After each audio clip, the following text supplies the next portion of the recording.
নায়ক কে ছিল? শাকিব খান ছিল।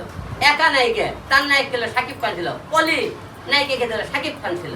কিছু কিছু শিল্পীরা আছে, অনেক বড় বড় সেলিব্রিটি ছিল, নায়িকা ছিল, নায়ক ছিল, তারা আসলে যাত্রা পালায় ডান্স নাচ করে, কিন্তু দোষ হয় সব হিরো আলমের, যাত্রা পালায় ডান্স করে। এটা নিয়ে কি বলবেন? আসলে একটা কি জানতে গল্প আছে না, যত নন্দ ঘোষ কি জানে, ভুলে গেছে আমাকে ডায়লগটা। যাই হোক, যত দোষ নন্দ ঘোষ, যত দোষ নন্দ ঘোষ, আমি হলাম নন্দ ঘোষ, বুঝছেন? আর দোষ হলে মানুষের, আমার দোষ নেই। যাই হোক, এখন ঘটনা হলো কি, আমি এক জায়গায় নাচলি হিরো আলম মনে করেন সমাজ নষ্ট করলো।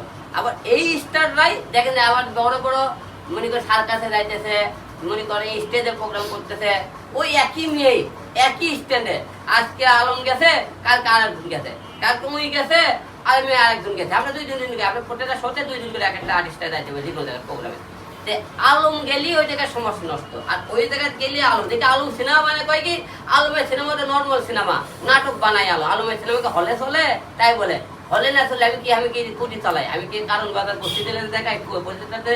হ্যাঁ, দাদা বলে আমার কথা হলে কি, প্রত্যেকটা লোক মানুষের আগে ঝগড়ার আগে আলমের দোষটা বেশি হয়।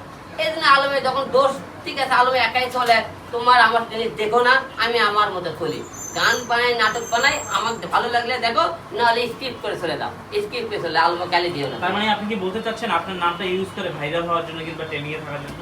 অনেকে আমার নাম ইউজ করে। আর দুই নম্বর কথা দেখেন, যারা নর্মাল সিনেমা বলে, সিনেমার কথা বলতে চাইছে আর বলার আগে, আমার সিনেমাতে কাজিয়া, মুনমুন, একা, তারপরে মনে করেন রিনা খান, দুলালি, বড় বড় সব মনে করেন আর্টিস্টরা কাজ করতে।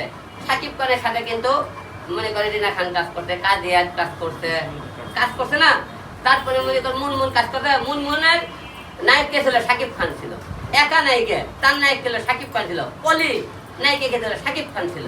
হ্যাঁ, এই নায়িকে এই নায়ক হিরো আলমের কাছে আলি করলো কি, হিরো আলম সিনেমা নর্মাল, এই নায়িকা সাকিবের কাছে গেল ব্লকবাস্টার স্টার। হ্যাঁ, বলে দিল। কারণ কি, এই যে মনে করেন হিরো আলমের যে মনে করেন হিরোর মতো দেখতে না, হিরো আলমের কোটি কোটি টাকা নাই। আমার কথা, সিনেমা বানাতে কোটি টাকা লাগে না। আপনারা এই যে প্রিয় তোমার কথা বলেন, 3 কোটি টাকার সিনেমার 41 কোটি টাকা ব্যবসা করছে। মনপুরা সিনেমা কয় টাকা সিনেমা? গিয়াসউদ্দিন সেলিম ভাই কোটি কোটি টাকা ব্যবসা করছে।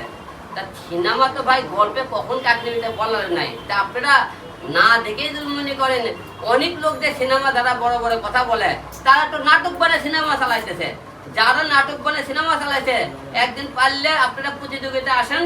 আমি 7টা সিনেমা করছি, আপনাকে নাটক বলে নিয়ে এফডিসিতে আসবেন, বড় প্রজেক্টের মধ্যে হিরো আলমের সিনেমা প্লে করা হবে, আপনাকে সিনেমা প্লে করা হবে। এই নাটক আমি বানাইছি না আপনারা বানাইছেন? আমারটা তো নাটক হয়, জীবনে আমি সিনেমাই বানাবো না।